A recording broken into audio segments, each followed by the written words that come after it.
Hello out there, and today we're going to be talking about the knives that I needed to buy again. The knives that when I moved on from them and sold them or traded them or whatever it was, I missed them so much that I just had to get them back into the collection. And the Spyderco Paramilitary 2 is the perfect example of that, and I think near the beginning of this channel I did a video about this same topic, focusing on this knife and why I had to have it in my collection even though I'd owned a couple and moved on from them and wanted to get it back. And so we have this Jade G10, well, sort of brown now, a little bit of build-up, I guess, on these things. but that's why this one stays in the collection, because I know if I get rid of it completely, I'll just want to have it back. And having a channel and collecting the way that I do, it makes knives come in and out of the collection quickly. And more often than not, what I realize is that when I sell something, I don't really miss it as much as I think I might. You know, that's always something that surprises me, is I'll get rid of something and then I'll be like, oh, yeah, I guess I didn't like it that much because I'm not really worried about it anymore. And when a knife like the PM2 comes up, or a few others that we're going to get into in a minute, you know, it is just sort of, it sort of makes them more special when you miss them, when there's so many that you haven't. And so the knives that we're going to talk about today, you've probably seen most of them on the channel, but these are the ones that, you know, when they go away from me for some reason, they always end up having to come back. All right, so let's get started with the best example of it. I mean, the best example, and you've seen this on the channel so many times, and I have videos, multiple videos about this knife, is the Kershaw Dividend. But this is exactly like the whole, I guess this epitomizes what this subject matter is all about. That when I don't have a dividend, even though it's only like a $35 knife or $40 knife, and there's plenty of versions out there that I could have, like, if I don't have it, I want it, and I'm thinking about it, you know. And so when I pick this one up to have it again, I realize, like, this one's never going to go away. Like, no reason to get rid of it. It's a great little knife. So, yeah, it's just one that I have to keep in the collection, because for some reason, with all the knives that I have, if this one's gone, I miss it. I see anyone else like posting about it or talking about it, and I'm like, man, that was such a good knife. I've got to get it back. But that's a really common one. You know, sometimes there's a knife that, like, you can't just find. You can't get your hands on that easily. And a really good example of that is the most recent one that I picked up. The one that made me decide to do one of these videos again is this guy right here. This is a slip joint from CRKT. This is the Liang Ma number 5. And so this is what I think is a very, very good slip joint. And it's one that has, I think, a lot of like legality. It's good for anyone who, you know, has issues with locking knives no matter where you are. As far as size, it's really agreeable, and it's just a good looking design. You know, I sort of wish they did have a locking version. But the reason why this one is sort of forgotten about is that after this was released, the next follow-up from Liang Ma with CRKT was called the Journeyer, and that design really took off. I sold my number 5 to get a Journeyer because I figured it would be an upgrade, and in my opinion, it wasn't. I didn't really care for the Journeyer, and I missed this, but these just don't come up very often, and I was able to find one very recently. Yeah, it's just a super sweet little blade, nice G10, extremely classy, but you can see it has like a little bit more like height and broadness to the blade than usually you would have in just a regular, typical EDC kind of slip joint. So I really appreciated it for that reason, and yeah, I looked for it for a long time and finally was able to get it back, so that is pretty cool. Now let's stick with CRKT, because I think I've got a couple more from them. This is one that you've seen on the channel. This is the Hawk Do G, and the thing I like about this knife so much is that it's just a really sort of a standalone when it comes to what CRKT does. You know, CRKT is known for innovation and doing some different things, but there aren't very many knives in CRKT's stable that look like this at all. You know, the DOG stands for deadbolt over grab step, and it's basically, it sort of actuates like a ball bearing lock or an axis lock, where you just pull back and the knife drops down. It's not really the most pocket friendly knife, being as thick as it is down here, but it's just a design that I should never have gotten rid of. And the fun thing is that this specific knife, was the first one that I owned, and I sold it to a buddy of mine, George, and I ended up getting it back from George. So yeah, this is the first and only one that I owned. The finish, you can't really see the name on here. The finish has been like sanded and polished down on this Os-8 blade. So it's not quite the way that it was from factory, but this is just one of those knives that there's not much out there like it, especially at a more budget price point, like a CRKT kind of version. And so just thinking about it, like, man, I was just so stoked to get this one back. Another one that I used to own, going back through the good old days of CRKT, is this one right here, the McGinnis Premonition. The Jerry McGinnis designs are some of my favorites. I've always been a fan of his work, and I had the Tuition from CRKT. I had this one. For some reason, I moved on from them both, and the Tuition is a really hard one to find. This one, a little bit easier, and I finally got it back a while ago.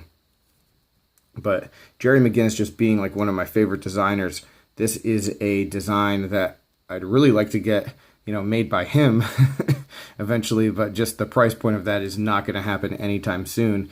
And so getting something like this, a McGinnis design from CRKT, definitely very agreeable. Certainly a different kind of looking knife, a little bit futuristic looking, but a really functional one too. It doesn't have the best flipping action, not necessarily manufactured the greatest, and there are things about it that I don't really care for as far as construction, but design and look, it's a pretty darn cool blade. All right, I've got a couple Benchmades. This one, we don't need to talk very much about this. It's been on the channel so much. You guys know how I feel about the 943. But it's another really good example of a knife that when I don't have it, I want it. And it ends up getting carried a lot more than a lot of other knives that I say I like more than this. If people ask me what my favorite Benchmade is, I almost always come back to the Colgera. I love the Colgera. 930, great knife. Does it end up in my pocket as much as this? Absolutely not. No, the 943 is in my pocket a whole lot more often. And I 100% prefer this to the 940. And I had a 943 early on. I think I got a 940 and then I got a 943 shortly thereafter. And I got another 943 like really cheap to fix up, and I fixed it up and sold it. And yeah, I just kept thinking about like the blade shape and the black on black with that pop of blue on the back spacer, and it just does it for me.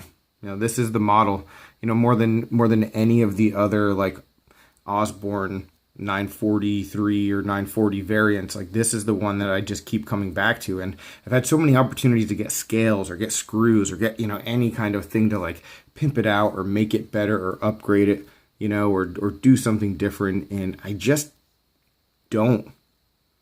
This one, when I bought this one, it already had the deep carry pocket clip on it, so like the first owner had put this on there. I haven't changed that, so to me, the knife as it is pretty much perfect. And hopefully I'm not dumb enough to move on from it ever again. All right, still have a few more. I have one more Benchmade, another Osborne that we'll get back to. But I want to go through a few Kershaws real quick. Here is, don't know which one to start with. All right, so here's the Injection. The Injection is one we've talked about on the channel, just a really excellent budget knife, $13, $14. It's sitting out on my desk right now because you can see it is, well, it's seen better days. The bead blast does not hold up if you don't take care of it, and I'm pretty sure I just used this one a little bit and then put it away without thinking about it, and that's what can happen. So if you watched my previous video about this guy, the Epistle, that's my concern. is that it'll end up like that. The good news, and what'll probably ending up happening with the Epistle, is I'll probably just polish the whole thing off, maybe do a stone wash, something like that, and that's what the future is for this knife. So there's that. But knives you have to buy again. This one sort of fits a different category, just being extreme budget. It got to a point where, every time this knife came up in conversation or I saw someone else make a video about it or something, people would rave about this knife, and I had remembered owning it, and I had it and liked it. But again, for some reason, it just didn't stick. And every time I had a conversation about it, I was like, why don't I own one of those knives? $13. Why do I not own this knife? It makes no sense. And eventually I just said, all right, enough's enough. Like, it's $13. Let's get this thing. And guys, this is, I'll say it over and over again. I mean, for a lot of people, this could be the one knife that they need. I mean, it is super strong, well built. It's the kind of knife that, when it's really good that Kershaw is innovative and they try these new designs and stuff. But I mean, this is just a strong, well built, simple design that, I mean, this is all you really need in a knife. And if they made every knife just like this, as far as like quality goes and pricing, I mean, man, they wouldn't be able to keep their shelves stocked, that's for sure. Anyway, really like this Injection 3.5. So the next Kershaw is sort of an honorable mention because it was a gift, and I got this scallion back. My buddy Blade Collector 7 sent this to me with a few other knives. Really nice of him to do that. I hadn't had a scallion in a long time, and it's one of those knives that has like a sentimental meaning for me because just getting into Ken Onion and Kershaw and all that kind of thing. And so I have just very fond memories of this knife. I've done some Rit dye stuff with the scales with like yellow ones before, and yeah, just a really a fun knife to have. And yeah, super happy to have this one back in the collection. This is a great one that if you just need a knife for a kit, something that's super light, something that you can just like forget about, maybe put into like a bag or a glove compartment or something, just put the safety on. And this one is pretty tight. But just put the safety on, take the pocket clip off if you want, and then forget about it. And it'll be there if you need it. So a scallion is a really good one to have. The last Kershaw, you've seen it on the channel before. This is the Echelon. This is one of the coolest Kershaws of all time. And this is one that, this is I think the third one I've owned. And I'm not getting rid of it ever again. Yeah, it's just a sweet model. The Jade G10 is pretty cool. Doing Jade G10 before it was popular kind of deal.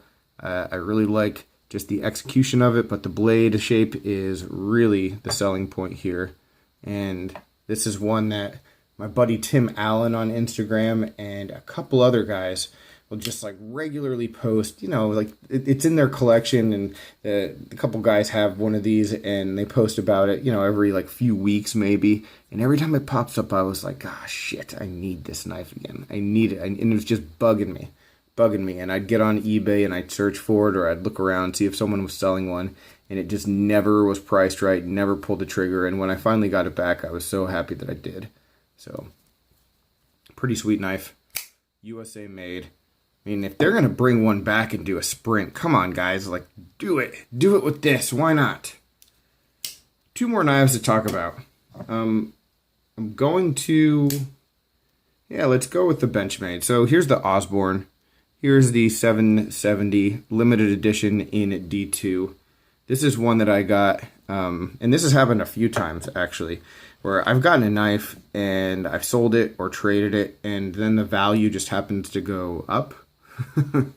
And I mean, I remember buying this knife for like, I don't know, I think I got it originally. The first one that I got was like less than $100 when I picked it up, and discontinued. It had already been discontinued at that point, but these just become harder and harder to find, and sometimes people will pay a decent amount of money for them. And I realized I was dumb pretty early on with this. I mean, this is just, it's a beautiful Osborne, and having this platform, because it's very similar to, the knives like the Emissary kind of design, and it does have a lot of similar kind of look to the 940, 943, all of the other Osbornes. But having one that's this small, just for comparison, we'll bring back the 943 real quick. Having one that's this small, you know, just that kind of option, it just seems strange that Benchmade doesn't have that available all the time, like for someone who would want something like that, right? So this just, I guess, became a little more popular on the secondary market and was harder to find at a decent price. And man, I tried for a while to get it, and finally was able to get this one back. And this one, it's beautiful. It's actually in better shape than the first one that I had, and this one's never going anywhere now. So one of my favorite pieces, and this was one that I actively was like, why did I do that? Why did I get rid of this knife? Why did I do it? And like, just to put things in perspective, I mean, I've bought and sold hundreds of knives, you know, and so the few that are just calling out like this, you know, it means something. And so, yeah, the ones when you get them back like this, it just makes you never want to sell them again. So 770, the original version was in 154 cm with carbon fiber scales. That one is pretty darn good looking too, but this one in D2 and G10 is where it is at. All right, and finally, just a fun little story. And I can't remember what I've told and what I haven't told, but this is the story of the first limited edition CRKT Squid. So this knife, and yeah, I think I told this in the collection video or something, but this knife is in 12C27 Sandvik steel, carbon fiber, and a titanium frame lock. And this was the first limited edition exclusive that Blade HQ had. I went online and I bought it, this knife, you know, when it first came out, and when it showed up at my door, it was number 3 out of 500. You know, and I think it was 40 bucks, 35 bucks, 40 bucks. It wasn't expensive. And that's actually to the credit of CRKT Blade HQ. Those limited edition ones, the Squids, they're not all that much more expensive. So it's pretty cool to still be able to get this knife at an affordable price. Anyway, so I had it for a while, and some buddy of mine was just like peppering me, trying to get me to sell it to him. Like, sell me the knife, sell me the knife.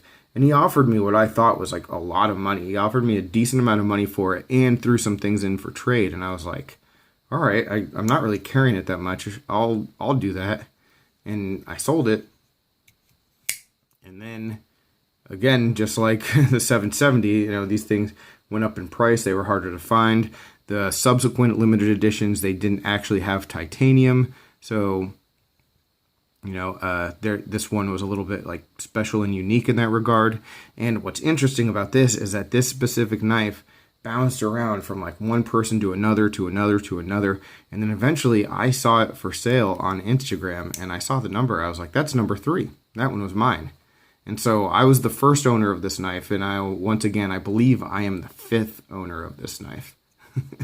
So yeah, when you have a chance to get something that was actually yours once before, definitely had to jump all over that opportunity. So that is it. That is the story of the Squid. And now I'm trying to collect like every Squid that they come out with and just have all of them, which it's a fun little thing to collect. But anyway, guys, those are the knives that I had to buy again. Let me know what you think. Are there knives that you've sold that you wish you could get back? Are there knives that you've gotten back and now you'll never get rid of again? What are your thoughts on this kind of topic and buying and selling? Let me know down below. But any other questions, comments, complaints, suggestions, let me know about that as well. I will talk with you soon. Thanks for watching and take care. Have a good one.